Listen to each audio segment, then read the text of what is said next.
Yaklaşık 4500 yıl önce inşa edilen piramitler hakkında bugüne kadar binlerce araştırmalar yapıldı ve ortaya teoriler atıldı. Örneğin Nikola Tesla piramitlerin krallar için yapılan mezarlar olduğuna inanmıyordu. Onların enerji vericileri olduğuna inanıyordu.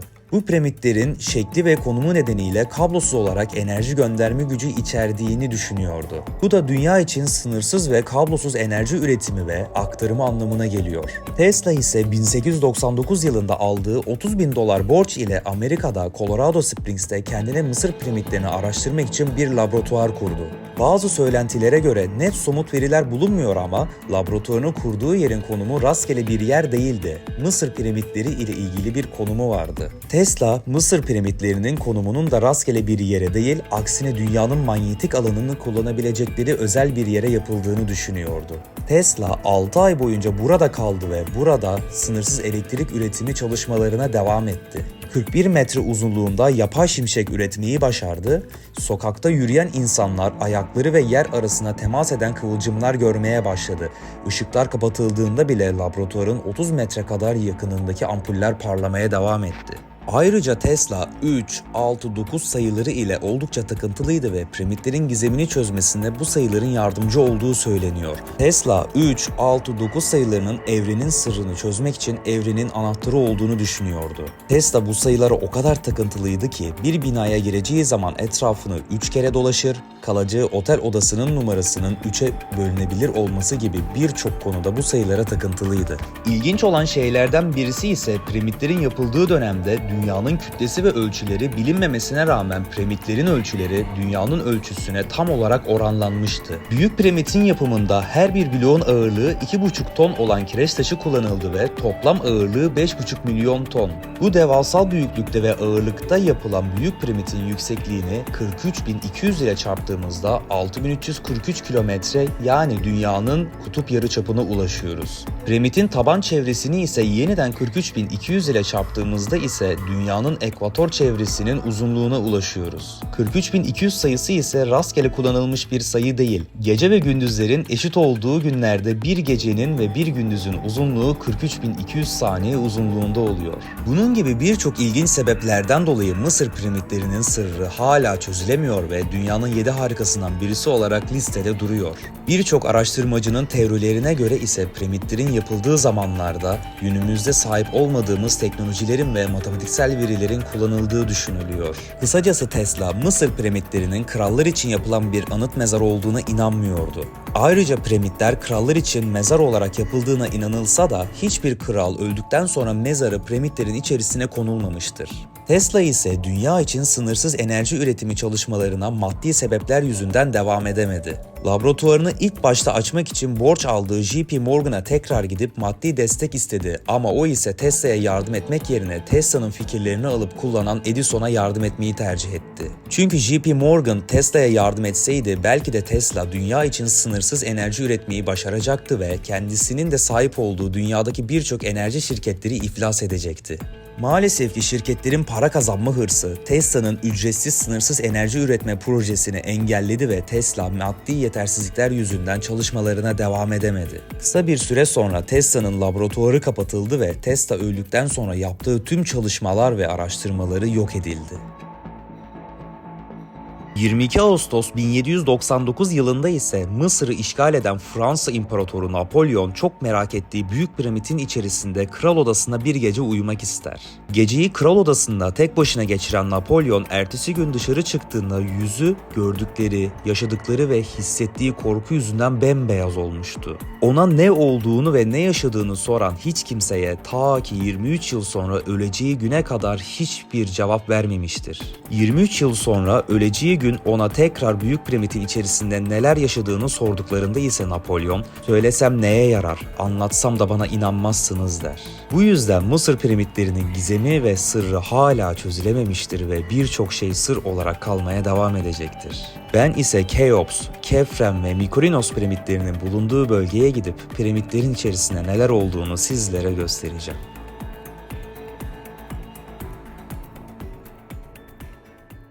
Mısır piramitlerini gezmeye geldik. Girişte inanılmaz bir sıra var. Bileti buradan satın alacağız. Piramitlere giriş fiyatları ise burada yazıyor. Piramitler bölgesine artık girişimizi tamamen yaptık. Şurada gördüğünüz en büyük olan piramit Keops piramidi. Burada gördüğünüz ortanca olan Kefren piramidi. Şu arkadaki üçüncü olan ise Mykarinos ve girişimizde bizi karşılayan ve en önemlisi benim özellikle en çok ilgimi çeken Sphinx heykeli burada. Sphinx heykelinin tarihi ve gizemi ise oldukça çok ilginç. Öncelikle uzunluğu 73 metre, yüksekliği 20 metre ve yüzünün genişliği ise 5 metredir. En ilginç özelliklerinden birisi ise Sphinx heykelinin M.Ö. 2723 ile 2563 yılları arasında 4. hanedanlık tarafından yapıldığına inanılıyor. Ama bazı araştırmacıların teorilerine göre ise M.Ö. 10.000 yıllarında yapıldığı söyleniyor. M.Ö. 10.000 tarihine yönelik teori ilk olarak 20. yüzyılın başlarında İngiliz yazar ve araştırmacı John Anthony West ve mühendis Robert Shaw'un çalışmaları bu teorinin temellerini oluşturdu.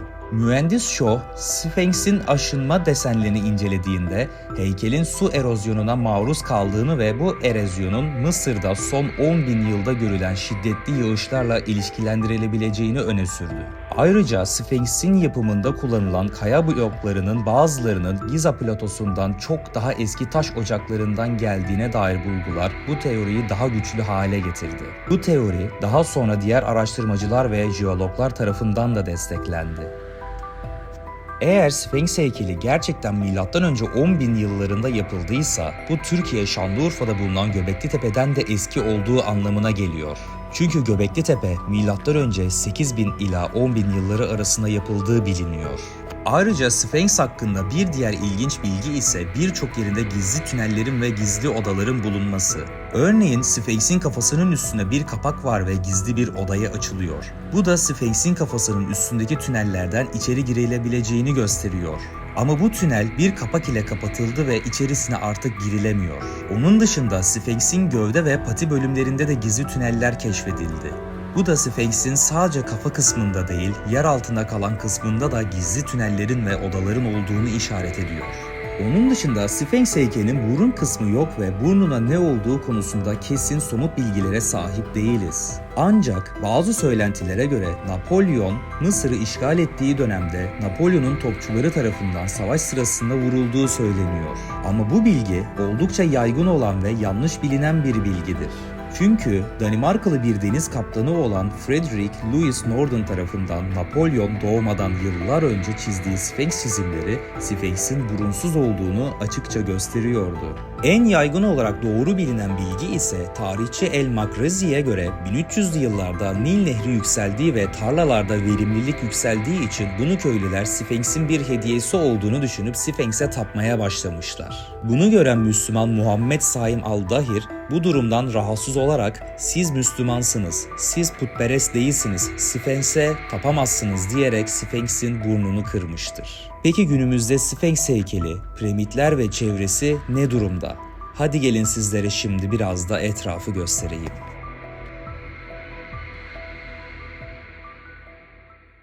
I'm Turkish. You are Turkish? Yeah. I am Egypt. Good I am man. Egypt. I'm from Egypt. Good man. I'm from Egypt. You're from Turkish. Yeah, look at it. Thank you, my friend. Thank you. You welcome to, what's your name? Mert. You welcome to Egypt, Mr. Man, for pyramid in Egypt. Thank you so much, my friend. Thank you. You like this souvenir? Man, Thank you. they're beautiful. Not now. Thank you, bro. Sphinxes? How much is it? How much is one? Just I'm curious the price. How much? Egyptian money and American Egyptian. money. Egyptian money, I said 200, I said $5. 200. Okay, bro. Thank you. Yeah. Okay, thank you. This is Sphinx. İnanılmaz bir ilgi var.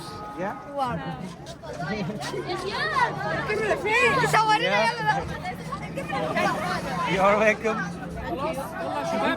İnanılmaz bir ilgi var burada bize karşı. Okay. One picture $1.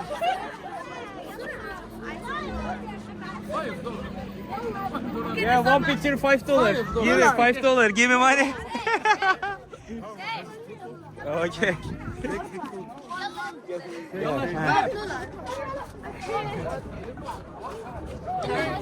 Abo. Okay.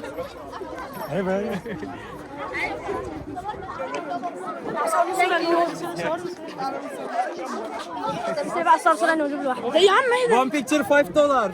$5.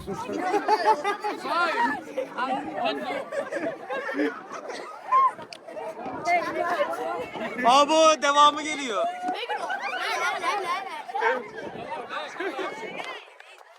O Keops Piramid'in artık en önüne kadar geldik. İşte dünyanın 7 harikasından bir tanesi. Gizemi hala çözülememiş. Yaklaşık 4500 yıllık piramitler işte şu an gözümüzün önünde. Etrafında bir sürü develer, satıcılar ve inanılmaz kalabalık var ve işte şu piramide sonunda bir dokunarak hissetme zamanı geldi. İşte piramit. Bu gördüğünüz piramitler kireç taşlarından yapıldı ve bunların her bir bloğun ağırlığı ortalama 2,5 ton. Yani bir blok 2,5 ton ve bu sadece bu büyük piramidin yapılması için kullanılan kireç taşının miktarı 5,5 milyon ton. İnanılacak gibi bir şey değil. Zaten bir ucundan diğer ucu çok zor gözüküyor ve buradan en altından yukarı baktığımızda 146,5 metrelik bir uzunluk var. Büyük piramidin içine girme zamanı geldi. İşte o sırlarla dolu piramidin içerisinde olacağız, bu atmosferi burada yaşamak çok güzel bir duygu. Dünyanın 7 harikasından birisi en büyük piramidin iç bölümünü size her yerini net bir şekilde göstereceğim. Yani bu gördüğünüz her şey milattan önce 2600 yılında yapılmış. İnanabiliyor musunuz ya? Şu an böyle tünellerden geçiyoruz. İnanılmaz alçak. Kafayı vurmamak için zor gidiyoruz.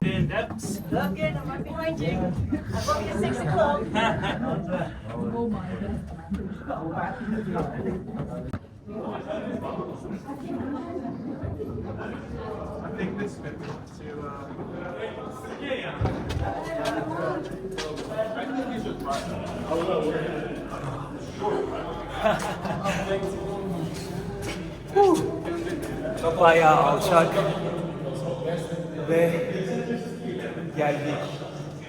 Burası işte bu piramit mezar, kralın mezarının odası burası. Tabii şu an artık turistik aktivite yerleri olmuş ama normalde bu gördüğünüz yer kralın mezarının yeri. İçerisi tabii ki boş. Bu mezarlar mumyalanmış bir şekilde.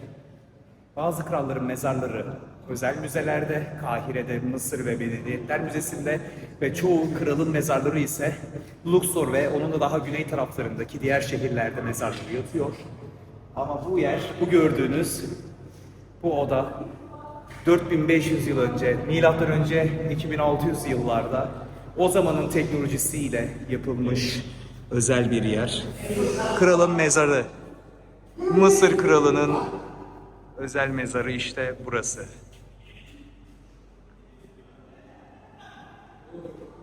Büyük piramitten şimdi dışarıya çıktık. İçeride sadece bir tünelden geçiliyor ve sonrasında kralın mezar odası var. Ki tabutun içerisi de zaten boş.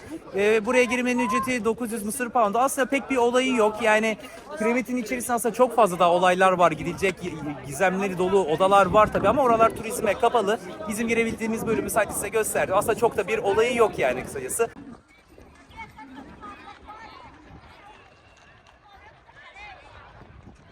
Bu arkamdaki piramit ise Kefren piramidi. Yüksekliği 143 metre. Az önce gezdiğimiz 146,5 metrelikle en uzun olan piramitti.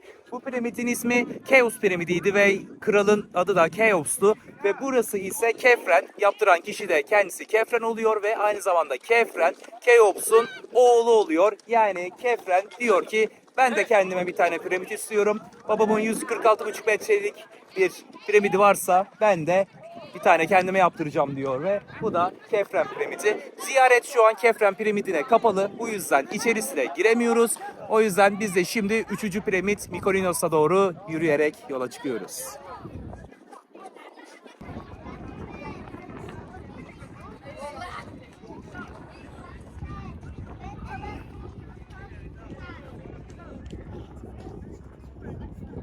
Üçüncü ve son piramite Mykonios'a geldik.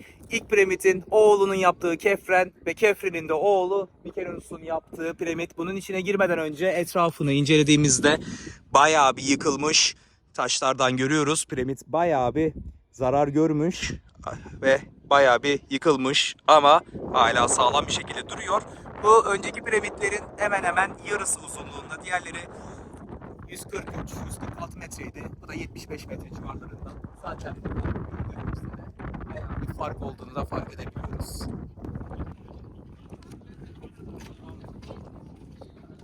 Üçüncü en büyük Mykarinos piramidinin içine girdik.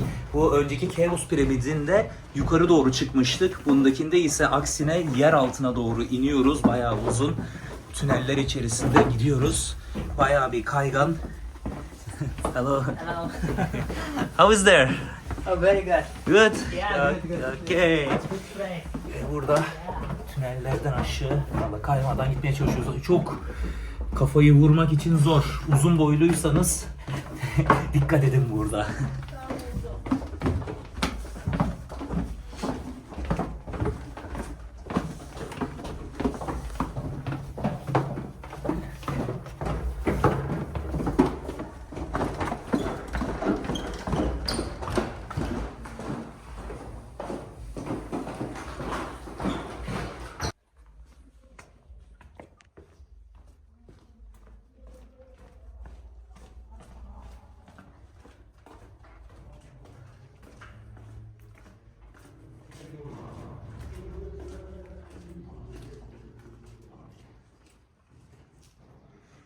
Yolumuz burada bitmedi. Aşağıya doğru devam ediyor. Ama şurayı ben merak ettim. Demir parmaklıklarla buraları kapatmışlar. Çünkü önceki girdiğimiz piramitte de sadece kralın odasını görmüştük ama bütün piramit sadece bu değildi. Turizm için sadece açtıkları yer orasıydı. Burada da kim bilir neler var. Ne hikayeler, ne olaylar var burada. Ama buraya girmemize izin yok. Yerin altına inmeye devam ediyoruz. Bu Mykarinos çok ilginç. Gerçekten yerin altına inşa edilmiş. Un po' spignetti come motivo, ya.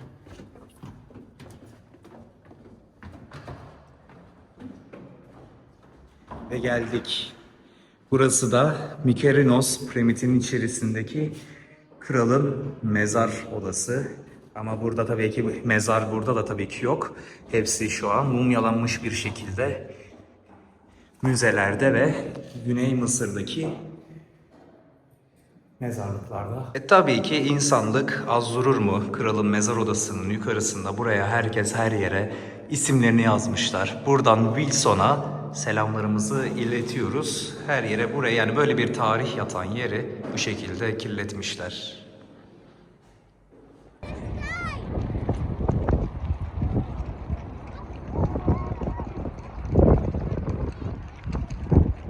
Arkadaşlar piramitler gezimizi tamamladık ve şimdi arkamda gördüğünüz çok önemli yere yani Ulusal Mısır Müzesi'ne geldik. Buraya gelme sebebimiz ne? Çünkü Mısır piramitlerini gezdiğimiz zaman orada kral mezarlarının ve tabutlarının olduğunu görmüştük. Ve bazı firavunların mumyaları bu arkamdaki müzede sergileniyormuş. Onun için buraya geldik. O zaman hadi içeri girelim, bazı mumyaları beraber keşfedelim.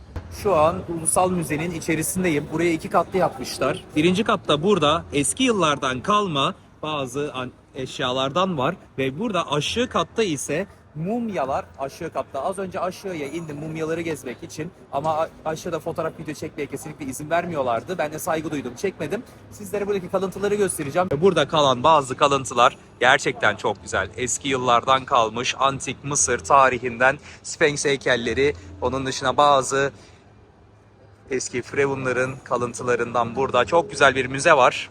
Buraya geldiğinizde kesinlikle burayı gezmelisiniz ve size bir sonraki vereceğim bilgi ise Kahire'de müze gezmek için 2 adet müze var. Bir tanesi benim geldiğim Ulusal Müze ve bir diğeri ise Mısır Müzesi.